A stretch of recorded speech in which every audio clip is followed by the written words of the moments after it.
The rain hammered against the hospital windows like bullets of sorrow, each drop carrying the weight of every prayer whispered in those sterile halls. Sarah Chen pressed her forehead against the cold glass, watching the world blur through her tears. 3 months. That's how long the doctors gave her daughter Emma. 3 months to say goodbye to the brightest light in her universe, to the 7-year-old who still believed monsters lived under beds and that her mother could fix anything with a kiss. "You can't play games with me," Emma had said just that morning, her voice weak but defiant as Sarah tried to convince her the chemotherapy was just medicine to help her feel better. Those brown eyes, so much like her father's, saw through every lie. "I know I'm dying, Mama, but you don't have to pretend." The words had shattered something inside Sarah that she hadn't known could break any further. After losing her husband in Afghanistan 2 years ago, she thought she'd reached the bottom of grief. She was wrong. There were deeper places to fall, darker corners where hope went to die. "Mrs. Chen," a gentle voice interrupted her spiral. Sarah turned to find Rebecca Martinez, the new nurse who'd started working the pediatric oncology ward just last week. Unlike the others who spoke in hushed, pitying tones, Rebecca's voice carried something different, understanding without condescension. "How is she?" Sarah asked, though she dreaded the answer. "Sleeping, but she asked me to give you this." Rebecca held out a crumpled piece of paper covered in Emma's shaky handwriting and colored pencil drawings. She said, "It's important." Sarah's hands trembled as she unfolded the paper. At the top, in Emma's careful script, were the words, "Mama's Smile Project." Below was a list written in a child's hopeful handwriting. 1. Make the sad lady in room 302 laugh. 2. Help Jimmy find his lost teddy bear. 3. Give Mrs. Patterson my chocolate pudding. She cries when she thinks no one is looking. 4. Teach the new nurse how to make paper cranes. 5. Make Mama smile for real, not pretend smile. "She's been working on this all week," Rebecca said softly. "She told me you used to smile all the time before she got sick. She wants to give you one real smile before." Rebecca's voice caught. Sarah felt her knees buckle. She gripped the windowsill, her body shaking with sobs that came from places deeper than her bones. How could a dying child be worried about making others happy? How could someone so small carry such an enormous heart? "She's not giving up," Rebecca continued. "She's giving forward." There's a difference. Over the next few days, Sarah watched her daughter transform the children's ward into something magical. Despite the 4 lines in the wheelchair, Emma became a tiny ambassador of joy. She shuffled from room to room, her bald head covered with the rainbow beanie Sarah had knitted, distributing handmade cards and stolen smiles.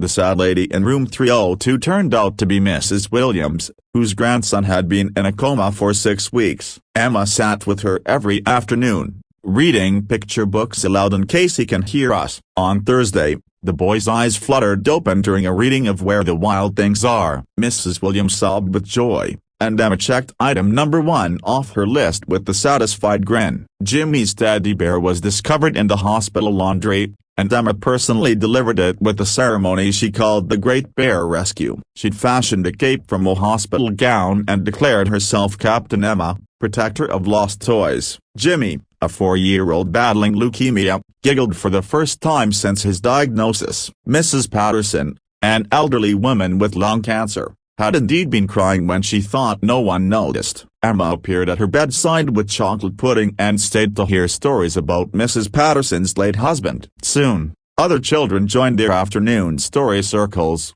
transforming grief into shared memory. Rebecca learned to fold paper cranes under Emma's patient instruction, though hers never matched the perfect creases Emma managed despite her shaking hands. "It's not about being perfect," Emma explained seriously. "It's about the trying that makes them beautiful." But item number 5 remained unchecked. Sarah treated God. How she treated to manufacture genuine happiness for her daughter. She painted on smiles, forced laughter, and pretended her heart wasn't disintegrating with every passing day. But Emma saw through it all. "You're still playing games with me, Mama," Emma said one evening as Sarah helped her with dinner. Her voice was gentler now, tired in ways that 7-year-olds should never be tired. "You don't have to be happy. You just have to be real." Sarah set down the spoon and really looked at her daughter, not at the illness, not at the countdown clock in her head, but at Emma herself, at the child who'd inherited her father's stubborn streak and her grandmother's wisdom, at the little girl who was teaching an entire hospital ward how to live while she was dying. "I'm scared,"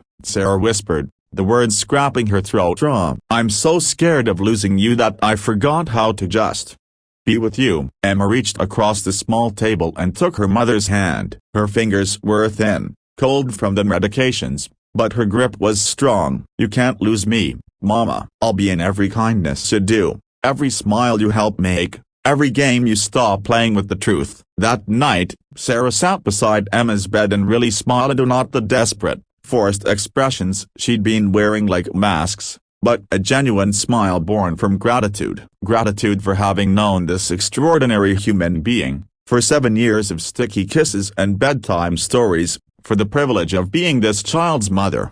Emma opened her eyes and saw Ida, the real smile she'd been fighting for. "There you are," she whispered, checking the last item off her crumpled list. Emma passed away peacefully 3 days later, but not before Sarah promised to continue the Smile Project. At the funeral, Mrs. Williams, Jimmy, Mrs. Patterson, Rebecca, and dozens of others whose lives Emma had touched shared stories of a little girl who chose kindness over self-pity, love over fear.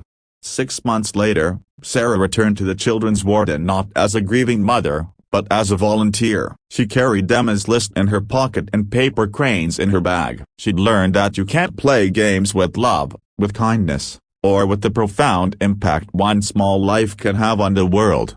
Emma had been right about everything, in choosing to give rather than receive, to heal rather than hurt. She'd won the most important game of all, the game of making life matter. And in losing her, Sarah had found something she thought was gone forever: purpose, community, and yes, real smiles. The rain still falls against hospital windows, but now Sarah sees it differently. Each drop isn't a bullet of sorrow, it's a seed of possibility, carrying forward the love that never dies, the kindness that multiplies, and the truth that sometimes losing everything is the only way to discover what you were meant to win.